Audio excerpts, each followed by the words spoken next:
All right, good morning. Happy Monday. One-handed deadlifts and a bunch of kind of rotary strength endurance stuff today. So let's go ahead and start off, see how everything's feeling today. We'll do some lateral shoulder blade circles, getting narrow, getting wide. We'll get some of the arm screws, so rotating that upper arm bone in the socket. Hopefully everybody's soreness from last week is gone away by now, or if you did the Saturday workout, it's not too bad. Feel pretty good. Couple of shoulder circles.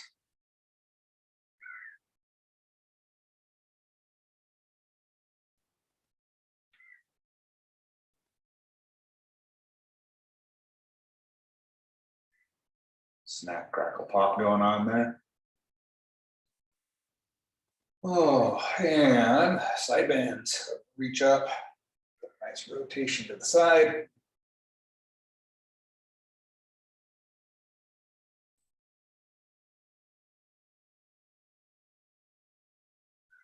And neck.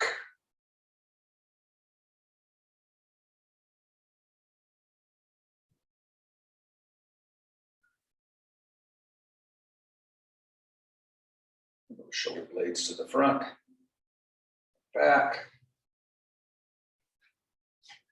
hips. We're going to do the figure eights. So we'll do the circle behind, circle in the front. I actually like to look down at the ground. It makes it a lot easier if I just see that figure eight kind of laying alongside of me and then tracing it with my foot.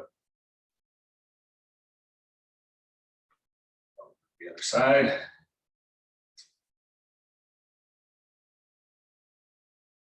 Back.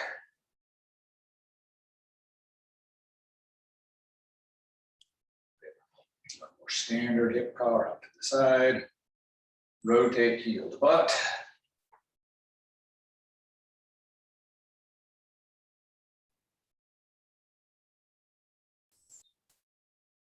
So keeping your hands out level like this is a trick to make these a little bit stricter.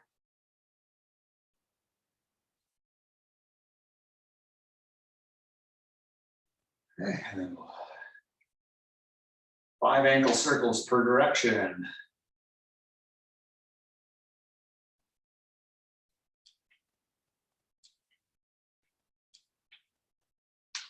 Okay, and then from there, we're just going to those pogo hops like we've been doing in some of the classes. We're not doing sets and reps of them. Just go ahead and knock out about 50 total of those.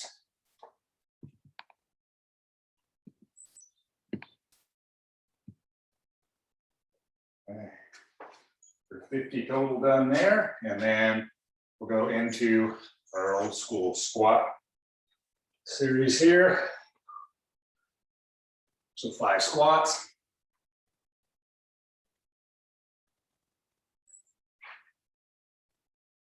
And we'll get the rotate and reach after the 5th one.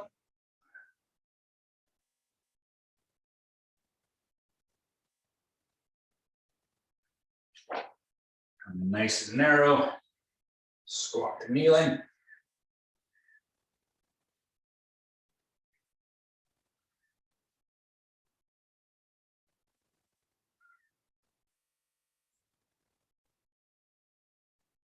And plant the hands on the ground. Spread those legs up as straight as you can get them. Go ahead and fingertip it. Try to get them straight enough where you can do an elephant walk. So where we're straightening one leg and then the other. If you need to, you can use something elevated to do that. Work those hamstrings loose a little bit.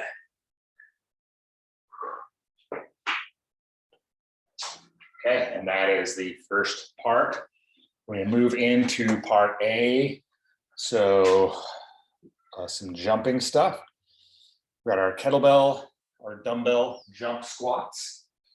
You're in sets of 8. So again, kind of roughly a fifth the body weight to a quarter body weight if you have some choices. You're trying to really put max power into each rep. That's the key here. You want to jump, land, absorb it, reset, and then do the next rep rather than just cycling boom, boom, boom, boom up and down. So you're going to want to not be too wide, so not like a swing or even a squat. Feet will be roughly right underneath your hips. You've got a kettlebell that's parked there between your feet, like you're going to deadlift it, and then just explode and go. Oh, land, absorb, set back down, go again. You've got a dumbbell, you'll want to hold it with both hands, and you, depending on the weight or how it works, you may be holding just the front tip of the dumbbell to the ground and then jumping from there. And just making sure you don't smack yourself, obviously. Rest about 40 seconds after you've done your 8 reps. And then if you have a box or a ledge or a step, we're going to do 5 jumps again for max power. So these are, you're trying to explode up onto the box, land as upright as you can, rather than like tucking up onto it. You want to really challenge your actual vertical hop. So again, these are not done endurance style. You want to explode, step down, pause, reset a second, go again. And when you've done that, rest anywhere from 40 to 60 seconds.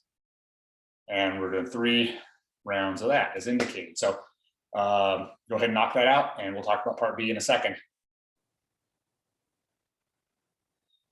Okay, part B. After that, should be good and warmed up.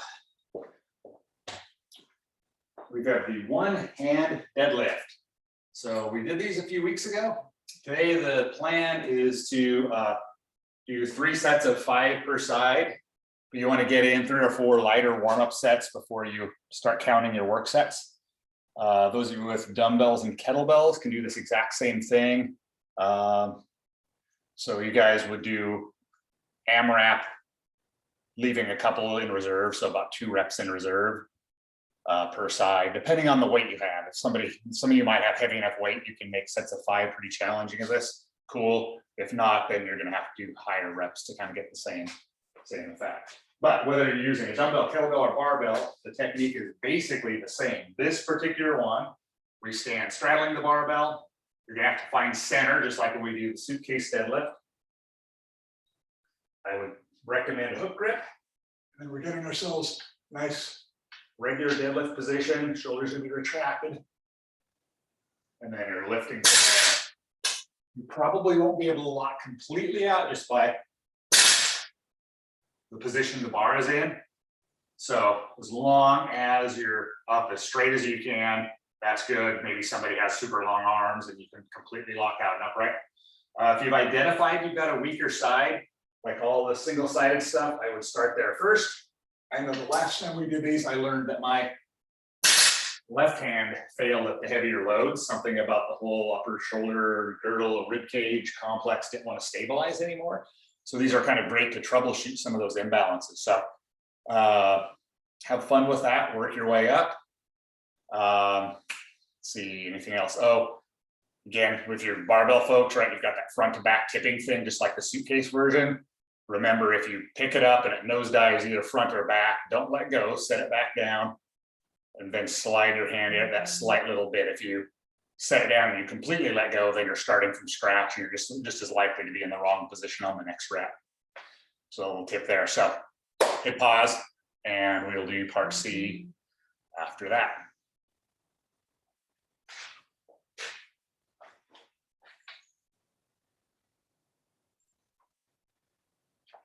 Okay, part C. Got a handful of different movements here. It's 3 rounds for quality, though you're going to get sweaty on this one.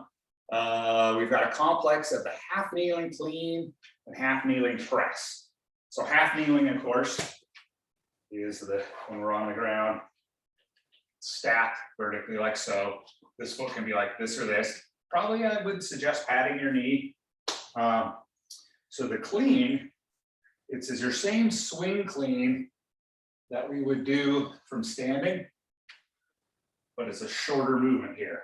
It kind of goes between your legs and a little bit to the side.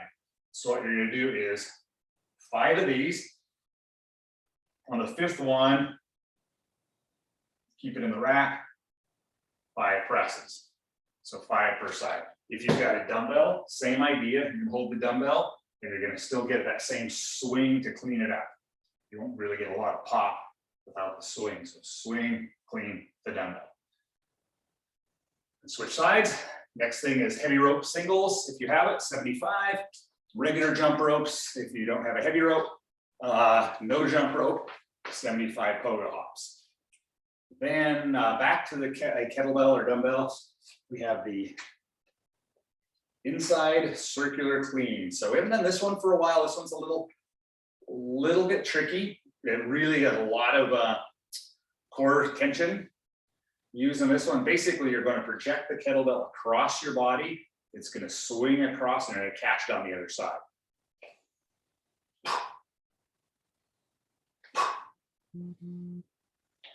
So you're not going to use a super heavy weight on this one. Again, probably around a fifth of body weight is plenty. If you've got a dumbbell, basically the same thing. Got it in a rack, swing it out, catch. So 5 on one side, 5 on the other. And then the last one is the outside swing, which this one we've done a little bit more. This is where I'm loaded in this position, and I swing to the side. So you can either do it where you set it here, locked and loaded in the hips, explode to the side, or if you've kind of got the hang of it, you can catch it here just above the ground. But it should always be very low to the ground by your foot when you do it. So 10 per side of that, and then like it says, final thing is back to another 75 heavy rope singles. So 5 half kneeling cleans into 5 half kneeling presses each side, 75 rope, 5 per side of the circulars, 10 per side of the side swings, 75 more heavy ropes 3 times through. And that's today's workout. All right, have fun.